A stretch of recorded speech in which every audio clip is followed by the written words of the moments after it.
Hello மக்களே, கண்ணா பின்னான்னு குடிச்சிருக்க ஹீரோயினை போலீஸ் ஸ்டேஷனுக்கு ஹீரோ கூட்டிட்டு வர்றதோட போன எபிசோட் முடிச்சிருந்தோம். இந்த எபிசோட் ஸ்டார்டிங்ல ஏற்கனவே உள்ள யோமி இருக்காங்க. அவங்கள பார்த்ததும் நீங்க இன்னும் வீட்டுக்கு போலியா மேடம் அப்படின்னு கேட்டுட்டு இருக்கும் போதே ஆஃபீஸர் சாய் எங்க போனீங்க அப்படின்னு ஓச்சோரியம் உள்ள வராங்க. அவங்கள பார்த்து யோமி பயங்கர ஷாக் ஆயிட்டு அவங்க லேப்டாப்ல இருக்க போட்டோவையும் நேர்ல நிக்கிற ஓச்சோரியமையும் செக் பண்ணி பாக்குறாங்க. மன்னிச்சிருங்க மேடம், போலீஸ் ஸ்டேஷனுக்குலாம் கூட்டிட்டு வரக்கூடாது தான், ஆனா இவன் என் ஃப்ரெண்டு பயங்கரமா குடிச்சிருக்கா, அதனாலதான் இங்க கூட்டிட்டு வந்தேன் அப்படின்னு சொல்லி நம்ம ஹீரோ சொன்னதும் பரவாயில்ல ஒன்னும் பிரச்சனை இல்லை, அவங்க இங்கே ரெஸ்ட் எடுக்கட்டும், ஒரு வழியா நான் பல வருஷமா தேடிட்டு இருந்தவங்களே என் கண்ணு முன்னாடியே கூட்டு வந்துட்டீங்களே சார் அப்படின்னு மனசுக்குள்ளே நினைச்சு சந்தோஷப்பட்டுட்டு நான் கிளம்புறேன் அப்படின்ட்டு கிளம்புறாங்க. என்னடா பண்றது இவ்வளவு வச்சுட்டு அப்படின்னு நம்ம ஹீரோ ரொம்ப பாடாப்படுறாரு. இதுல நம்ம ஹீரோயினுக்கு தூக்கத்துல நடக்கிற வியாதி வேற இருக்கும் போல. எந்திரிச்சு ஒரு ரவுண்ட் அடிச்சுட்டு மறுபடியும் அதே இடத்துல வந்து நம்ம ஹீரோ உட்காந்துருக்கிறது கூட தெரியாம அவர் மடியிலேயே படுத்துடுறாங்க. எப்படியோ அன்னைக்கு நாளும் முடிஞ்சிருச்சு. அடுத்த நாள் இன்னும் எந்திரிக்காம தூங்கிட்டு இருக்காங்க. எல்லா போலீஸ் ஆஃபீஸர்ஸும் ஒத்து அவங்களே பார்த்துட்டு இருக்காங்க. யாரா அது புதுசா இருக்கு அப்படின்னு முழிச்சு பார்த்தா ஓச்சரிமுக்கு பயங்கரமான ஷாக்ல என்ன பண்றதுன்னு தெரியாம யார் நீங்க, எதுக்கு என்ன பார்த்துட்டு இருக்கீங்க அப்படின்னு கேக்குறாங்க.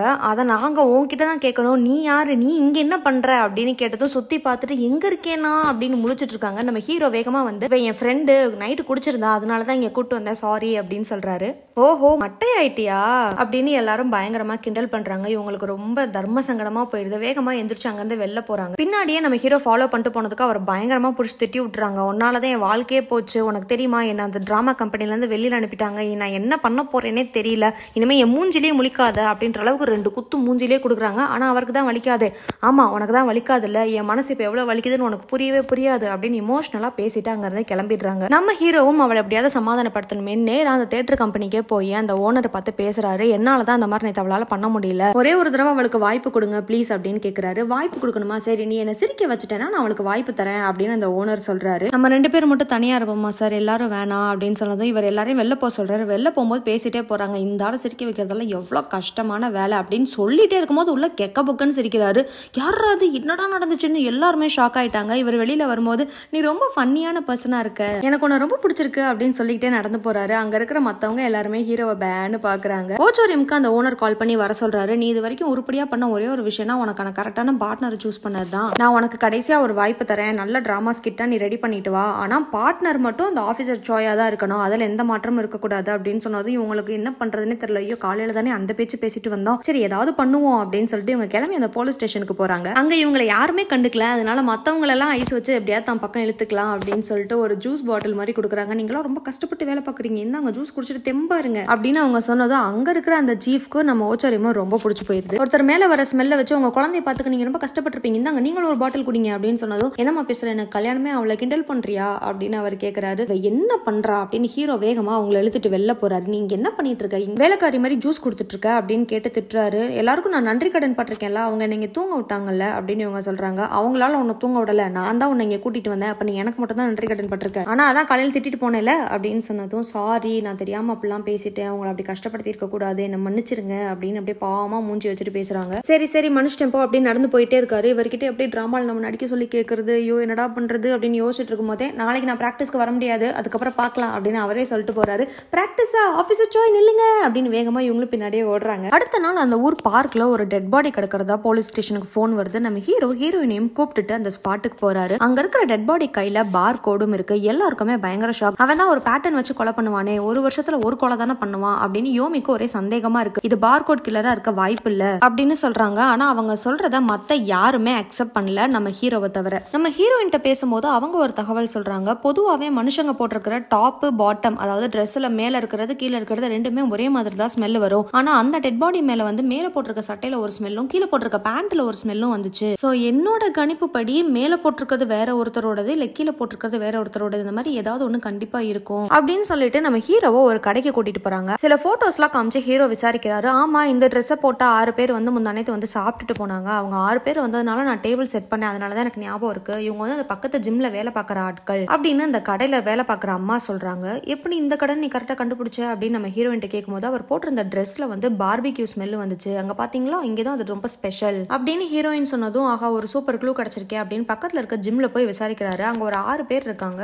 இது வந்து யூனிஃபார்ம், நாங்க மாத்தி போடுவோம் அப்படின்னு சொன்னதும் அப்ப முந்தானத்து நீங்க இந்த ப்ளூ கலர் தானே போட்டிருந்தீங்க, இந்த இடத்துக்கு சாப்பிட போனீங்கல்ல அப்படின்னு கேட்கிறாரு. அவங்களும் ஆமா அப்படின்னு சொல்றாங்க. அடுத்த நாள் நம்ம ஹீரோயின் ரோட்ல நடந்து போயிட்டு இருக்கும் போது அந்த ஷெஃப் குவான் இருக்காருல, அவர் வேகமா வந்து இடிச்சு ஹீரோயின் கீழே விழுந்துடுறாங்க. அவங்க கையிலயும் அடிபட்டுருது. அவருடைய நாய் வந்து அந்த பக்கம் ஓடி போச்சு, அதை பிடிக்கிறேன் அப்படின்னு சொல்லிட்டு அவர் அவர் வந்தாரு. ஐயோ என்னாலதான் உங்களுக்கு அடிபட்டுருச்சு, ப்ளீஸ் வாங்க டாக்டர் கிட்ட போலாம் அப்படின்னு அவர் கூப்பிடுறாரு. அப்ப உங்க நாயை பிடிக்க வேணாமா அப்படின்னதுக்கு அதை நான் அப்புறமா கூட வந்து பிடிச்சிக்கிறேன், மனுஷங்களுக்கே இங்க அடிபட்டுருச்சே வாங்க அப்படின்னு கூட்டிட்டு போறாரு அந்த டாக்டர் கிட்ட. அந்த டாக்டர் எக்ஸ்ரே எடுத்து பார்க்கணும் அப்படின்னு சொல்லி எக்ஸ்ரேவையும் எடுத்து பார்த்துட்டு உங்களுக்கு ஒன்றும் பிரச்சனை இல்லை, கொஞ்சம் வலி தான், ஆயின்மெண்ட் தரேன் அப்படின்னு சொல்றாரு. ஹீரோயின் அங்க இருந்து கிளம்பினதுக்கு அப்புறமா அவர் வேற ஒரு ஃபைல் எடுத்து இந்த 2 எக்ஸ்ரேவையும் வச்சு பாக்குறாரு. ரெண்டும் ஒரே மாதிரி இருக்கு. அந்த எக்ஸ்ரே யாரோடதுன்னு பாத்தீங்கன்னா சோயின் சொல்லோடது. அதாவது இது ரெண்டுமே ஹீரோயினோட தான். அவங்க எல்லாத்தையும் மறக்கிறதுக்கு முன்னாடி ஹாஸ்பிட்டல்ல இருந்தாங்களா, அது அப்ப எடுத்தது, இது இப்ப எடுத்தது. இந்த டாக்டர் கையில எப்படி இந்த எக்ஸ்ரே வந்துச்சு, இல்ல எதுக்கு வந்துச்சு, இது எதுவுமே தெரியல. நம்ம ஹீரோயின் அந்த ஷெஃபோட நாய் கழுத்துல போட்டிருந்த ஸ்ட்ராப்ல வர ஸ்மெல்ல வச்சு அந்த நாயையும் கண்டுபிடிச்சு அவர்கிட்ட கொண்டு போய் கொடுக்குறாங்க. ரொம்ப ரொம்ப நன்றி, இது எனக்கு ஜுமாரி வந்து கடைசியா கொடுத்த கிஃப்ட், அதை நீங்க எனக்கு கண்டுபிடிச்சு கொடுத்துருக்கீங்க, அதனால நான் இன்னைக்கு உங்களுக்கு சமைச்சு தருவேன், நீங்க சாப்பிட்டுட்டு தான் போகணும் அப்படின்னு சொல்லி நம்ம ஹீரோயினுக்காக சமைக்கவும் செய்யறாரு. அவங்க அதை ரொம்ப என்ஜாய் பண்ணி சாப்பிடுறாங்க. லஞ்ச் டைம்ல யோமி கிட்ட அந்த ஜிம்ல வேலை பார்க்குற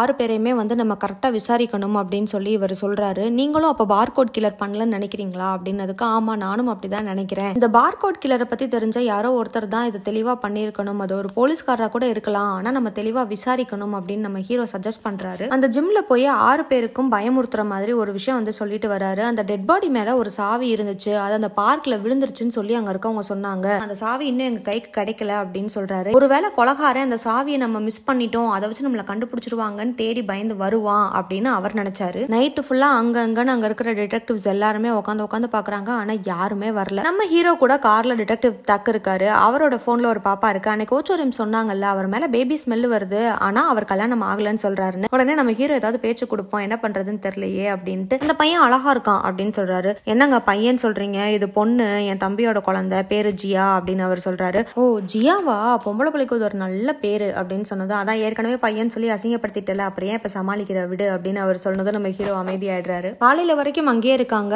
யாருமே வரலையே, இப்படி ஒரு ஃபிளாப்பான ஐடியாவாயிடுச்சு அப்படின்னு சொல்லி எல்லாரும் பேசிட்டு இருக்கும்போது அந்த சீஃப் வந்து ஹீரோ பயங்கரமா திட்டுறாரு.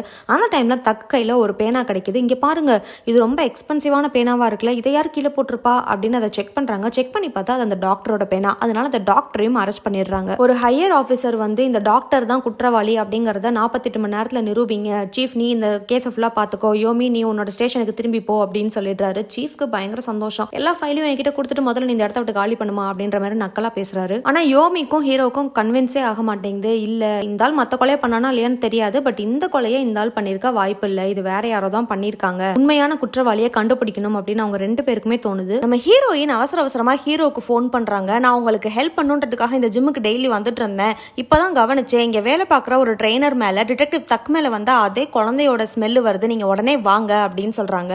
நம்ம ஹீரோ வேகமா உள்ள வந்து அந்த ஜிம் ட்ரைனர் கையில விலங்க மாட்டி விட்டுட்டு, நீ டிடெக்டிவ் தக்கோட தம்பி தானே, உனக்கும் உன் ஃப்ரெண்டுக்கும் நடந்த வாக்குவாதத்துல நீ அவனை கொன்னுட்டு என்ன பண்றதுன்னு தெரியாம உங்க அண்ணனுக்கு போன் பண்ணி வர வச்சிருக்க, உங்க அண்ணன் உனக்கு என்னென்ன உதவி பண்ணணுமோ எல்லாத்தையும் பண்ணி இந்த கொலையை பார்கோட் சீரியல் கில்லர் தான் பண்ணா அப்படிங்கிறதுக்கான எல்லா பின்பத்தையும் கிரியேட் பண்ணி நீங்க 2 பேரும் தப்பிச்சிட்டீங்க, உண்மைதானே அப்படின்னு கேக்குறாரு. இது எதையுமே இல்லன்னு மறுக்காம எதிரில நிக்கிறவன் குற்ற உணர்ச்சியில அழுக ஆரம்பிச்சிடுறான். உடனே அரெஸ்ட் பண்ணி ஹீரோ போலீஸ் ஸ்டேஷனுக்கு கூட்டிட்டு வராரு. எதிரில டிடெக்டிவ் தக்கும் வராரு.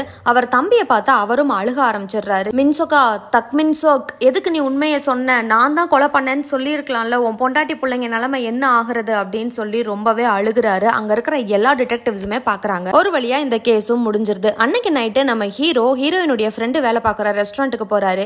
உன் ஆள் வந்திருக்கான், சீக்கிரமா வா அப்படின்னு அவங்க ஹீரோயினுக்கு மெசேஜ் அனுப்புறாங்க. ஹீரோயின் வர்றதுக்கு முன்னாடி அங்க யோமி வந்துடுறாங்க. ரொம்ப நேரம் வெயிட் பண்ணீங்களா, சாரி ஒரு சின்ன வேலையா இருந்தேன், இந்தாங்க அப்படின்னு ஒரு பேப்பர் கொடுக்குறாங்க. இது என்ன மேடம் அப்படின்னு கேக்குறதுக்கு, ஸ்பெஷல் இன்வெஸ்டிகேஷன் டீமோட டேட்டா பேஸ்க்கு உங்களுக்கு ஆக்சஸ் இருக்கு, இதுல ஐடி பாஸ்வேர்ட் எல்லாம் இருக்கு, இதை நீங்க போட்டீங்க அப்படின்னா நிறைய ஃபைல்ஸ் நீங்க வந்து பார்க்கலாம் அப்படின்னு சொல்றாங்க. நிஜமா சொல்றீங்களான்னு நம்ம ஹீரோ ரொம்ப ரொம்ப ரொம்ப சந்தோஷமாயிடுறாரு. யோமிக்கே ஆச்சரியமாயிடுது. இதுக்கா நீங்க இவ்வளவு சந்தோஷப்படுறீங்க அப்படின்னு கேக்குறாங்க. இல்ல மேடம் உங்களுக்கு தெரியாது, இதுக்காக நான் ரொம்ப நாள் காத்துட்டு இருந்தேன், எனக்கு ஒரு முக்கியமான ஃபைல் பார்க்க வேண்டியது இருக்கு, ரொம்ப ரொம்ப நன்றி அப்படின்னு சொல்றாரு. நான் தான் உங்களுக்கு நன்றி சொல்லணும், நீங்க இந்த கேஸை சரியா சால்வ் பண்ணதுனாலதான் நான் மறுபடியும் அந்த பார்கோட் சீரியல் கில்லரோட கேஸ்க்கு வர முடிஞ்சது, அந்த உதவிக்கு இது என்னோட சின்ன கைமாறுதான் அப்படின்னு சொல்றாங்க. இப்படி 2 பேருமே மாத்தி மாத்தி பேசி சிரிச்சுட்டு இருக்கும் போது ஹீரோயின் வந்துடுறாங்க. இவங்க 2 பேரும் சிரிக்கிறதா அவங்க வேற மாதிரி நினைச்சிட்டு ஷாக் ஆகி நிக்கிறாங்க. இதோட இந்த எபிசோட் முடிஞ்சதுங்க. சோ ஃபார் இந்த டிராமா எப்படி இருக்கோ, உங்களுக்கு பிடிச்சிருக்கா, ஏதாவது இம்ப்ரூவ் பண்ணணுமா அப்படிங்கறத கமெண்ட் பண்ணுங்க. இல்ல வேற ஏதாவது டிராமா ஸ்டார்ட் பண்ணணும் சைட் பை சைட் அப்படின்னு நினைச்சீங்கன்னா அதையும் கமெண்ட்ல சொல்லுங்க. இந்த வீடியோ உங்களுக்கு பிடிச்சிருந்தா லைக் பண்ணுங்க, ஷேர் பண்ணுங்க, நம்ம சேனலை சப்ஸ்கிரைப் பண்ணிக்கோங்க. டாடா.